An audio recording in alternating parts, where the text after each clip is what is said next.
Hi guys, so isang magandang gabi po ngayon. So ito po yung Hanabishi water dispenser. Ang model po niya is HFSWD-1900BL, no? So meron po siyang hot, normal, and cold. So ano ba ang features niya? So meron siyang bottom loading, yan po yan. At meron pa insektong freestanding water dispenser, compressor, cooling, hot, normal, and cold. Fast cooling po siya, low noise, energy saving. Siyempre, rated voltage niya 230 volts, frequency 60 Hz, and then meron siyang timbang na halos 14.2 and 15.5 kilograms. Packaging size, and po na yan, unit dimension. So Hanabishi po ito, no? So imported by Fortune, ano po yan. So sa may kawain Bulacan po yan. Ayan po yan, Hanabishi, no? Ayan.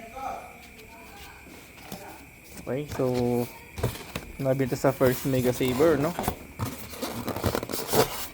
Ayan po, ano? Ayan ang kanyang styro. At ito yung ating unit. Ayan. Yung ating mismong unit. Okay.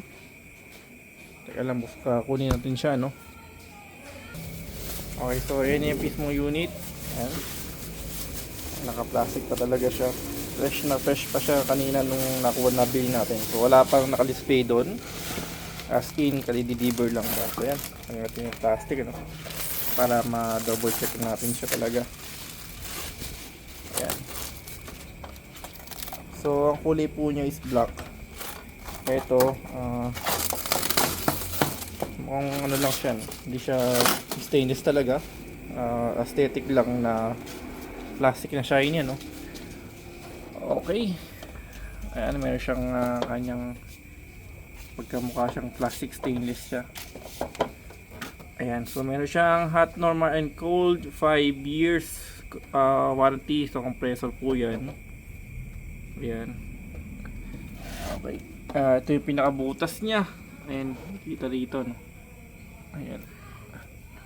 So hot, water, and cold.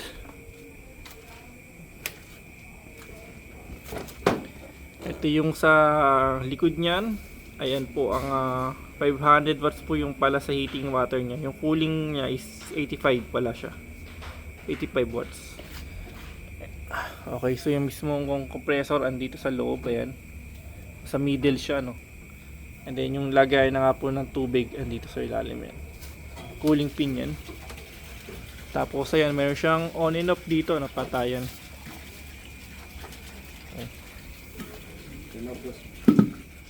Mabubuhat ba? Check natin yung loob niyan. Ayan po ang loob niyan. Actually ito yung naging sa takip siguro nito nung lagay ng ating container ng tubig. Ito siya mismo, ayan. Igupin niya, dadaan siya dyan sa pinaka-fin niya. Paglabas na nga nun, malamig na yung tubig or mainit, depende. So yun, matesting natin siya by on Sunday para mas makita natin yung kung gumagana siya o hindi.